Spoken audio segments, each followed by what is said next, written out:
ഒരു ആക്ടറിൻ്റെ അല്ലെങ്കിൽ ഒരു സെലിബ്രിറ്റിയുടെ റിയൽ ലൈഫ് സ്പീച്ച് കേൾക്കാൻ ഒരുപാട് ആൾക്കാരുണ്ടാവും. അത് കേൾക്കാൻ എല്ലാവർക്കും ഇഷ്ടമാണ്. അങ്ങനെ ഈ അടുത്തിടെ വൈറലായിട്ടുള്ളൊരു വീഡിയോ ആണ് ഞാനിപ്പോൾ കണ്ടത് കേട്ടോ.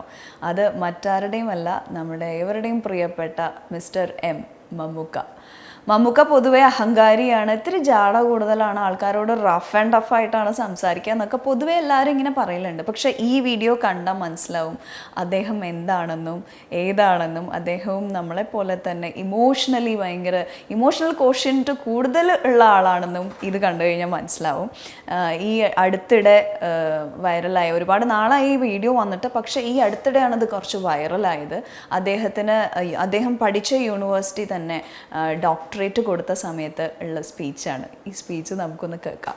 എനിക്കില്ലാത്ത പാണ്ഡിത്യത്തിൽ ഓണററി ഡീലിറ്റ് ലഭിക്കുമ്പോൾ എൻ്റെ സർവകലാശാലയുടെ സ്നേഹവും സൗഹൃദവും സൗമനസ്യവുമാണ് ഞാൻ തിരിച്ചറിയുന്നത്.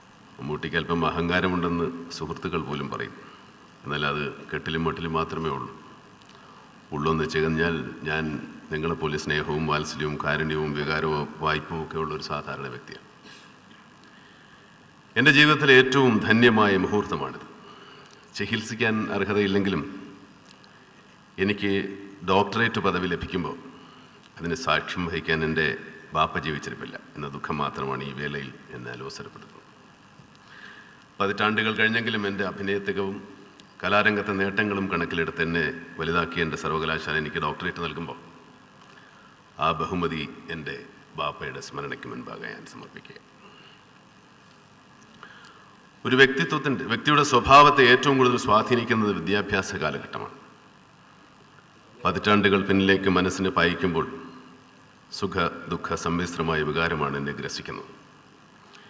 എൻ്റെ തലമുറയിലെ ശരാശരി വിദ്യാർത്ഥി കടന്നുപോയ ദുർഘടം പിടിച്ച പാതയിലൂടെ തന്നെയാണ് ഞാനും ചവിട്ടിക്കയറിയത്. അലഞ്ഞും തിരിഞ്ഞും പഠിച്ചും പഠിക്കാതെയും കളിച്ചും ചിരിച്ചും കലഹിച്ചും സ്നേഹിച്ചും നീങ്ങിയ ആ ദിനങ്ങൾ മനസ്സിൽ സ്ഥിരപ്രതിഷ്ഠ നേടിയിരിക്കുന്നു. ഇതിനെല്ലാം ഇടയിൽ ജാതിക്കും മതത്തിനും സമുദായത്തിനും അനീതിക്കും അതീതമായി ചിന്തിക്കുന്ന വികാര വിക്ഷോഭങ്ങളുടെ മൂല്യങ്ങളുടെയും ശക്തിയാണ് നിങ്ങളറിയുന്ന മമ്മൂട്ടി എന്ന ജേതാവിനെ സൃഷ്ടിച്ചത്.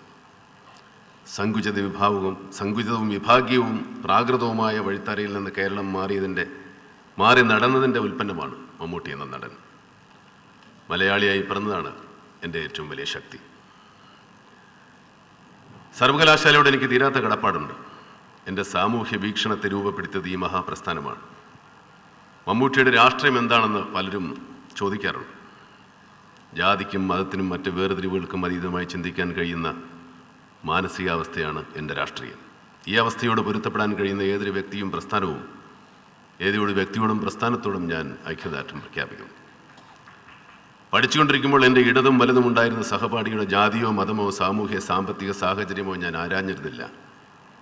എൻ്റെ തലമുറയുടെ പ്രത്യേകതയും അതായിരുന്നു.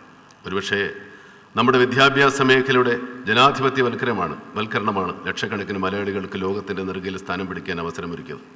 മമ്മൂട്ടി എന്ന നടനുള്ള സ്വീകാര്യത വ്യക്തിയുടെ നേട്ടമല്ല, മറിച്ച് അയാൾ പ്രതിനിധാനം ചെയ്യുന്ന മാധ്യമത്തിൻ്റെ ശക്തിയാണ്. മലയാള സിനിമയും കേരള സമൂഹവും എനിക്ക് അർഹിക്കുന്നതിൽ കൂടുതൽ സ്നേഹവും സ്വീകാര്യതയും അംഗീകാരവും നൽകി കഴിഞ്ഞു. അതിൻ്റെ മറ്റൊരു ഉദാത്തമായ പ്രതിഫലനമാണ് എനിക്കിന്ന് ലഭിക്കുന്ന ഈ ബഹുമതി. ഞാൻ എന്ത് തിരികെ നൽകിയാലും അതൊന്നും മതിയാകില്ലെന്നറിയാം. എങ്കിലും ഒരു വാക്ക് ഞാൻ നൽകുന്നു. ഈ സർവകലാശാല എനിക്ക് നൽകിയ ഉദാത്തമായ പല പാഠങ്ങളുണ്ട്. മനുഷ്യസ്നേഹത്തിൻ്റെ, മാനവികതയുടെ, സാഹോദര്യത്തിൻ്റെ വിസ്തൃതമായ പാഠങ്ങൾ. ഇവിടെ ഒരു ചെടി പോലും കരിയാതെ പരിപാലിക്കാൻ ഞാൻ എന്നാൽ കഴിയുന്നത് ചെയ്യുമെന്ന് ഉറപ്പു നൽകുന്നു.